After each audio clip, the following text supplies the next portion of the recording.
I can't see. I can't see. Oh, there you are. I thought I was going blind.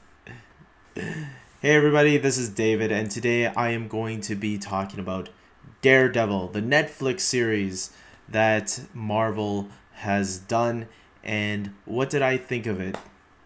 First of all, this is a very different departure from the Ben Affleck film, and this is a really dark take, like darker than the movie with Ben Affleck. I was really surprised to see how violent this one was because when I heard this was connected to the Marvel Cinematic Universe, I wasn't expecting it to do some of the things that it was able to do. And I knew that Netflix was going to give them a little bit more leeway and freedom to be a little bit more creative with it. I just didn't know it was going to be that much freedom.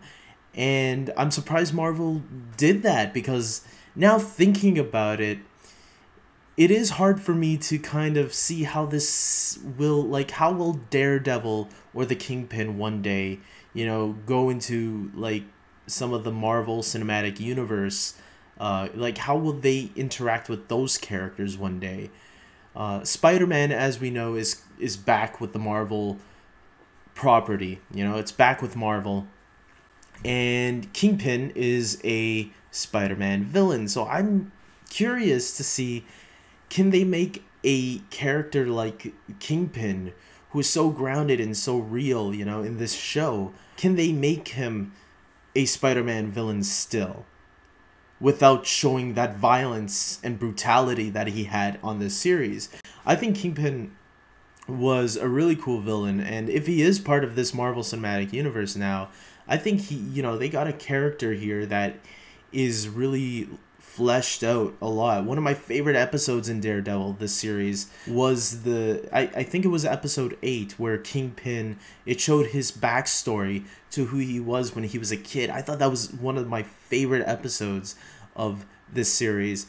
I think that there are a lot of great moments in this show where we get to see, Daredevil struggle with his powers and his friendships too. Towards the end of the season, we see him struggling with his friendship with his friends, and it's cool seeing that side of the character and seeing more of a.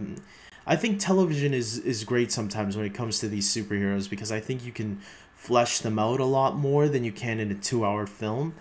And with that, I think Daredevil really made the character much more interesting than he was in the Ben Affleck version. I think this version was, I don't know too much about the comics. What I know from the characters, what I know from the movies and the cartoons and all that. So this show really, I liked the Daredevil movie, but this one was, for sure, I can say it was a million times better than the film, because the writing and everything in this series was really well done and really put together. I'm going to admit, though, I will say the beginning half of the season was all right.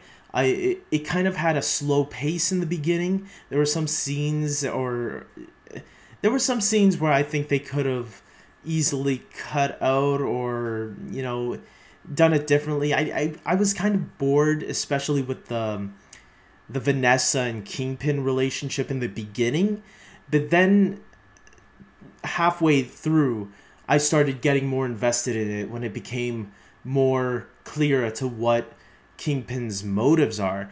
And speaking of his motives, his first time where you see him kill somebody for the first time, that was when the show, I started realizing, wow, this guy is a force to be reckoned with.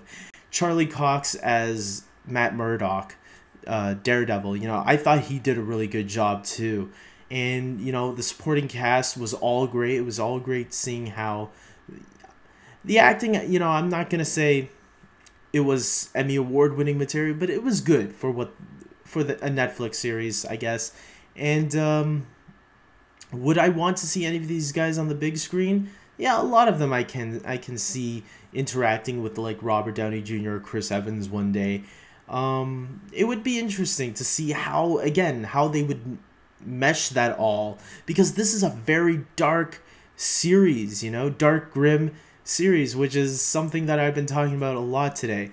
And it just would be, with the lightheartedness of the Marvel movies, it's just, that's the only thing that's kind of bugging me. It's like, how is this going to mesh together with the rest of the universe? Maybe they never will. Maybe we will never see Daredevil fighting side by side with Captain America or Iron Man. He is part of the Civil War storyline, so I don't know. Could we see him in Civil War, or could we see him in Infinity Wars Part 1 and 2? Who the hell knows? But it will be interesting if Marvel decided to take those characters in that direction. We do know there is a direction they are going to. They kind of set up some stuff towards the end of the season that kind of hint at a more, maybe there's something more out there. We'll never know, because we don't even know if a season 2 is coming yet. I don't think there's been confirmation on that yet, but I would like to see a season 2. I think I enjoyed it a lot, that I would watch a season 2 right when it comes out.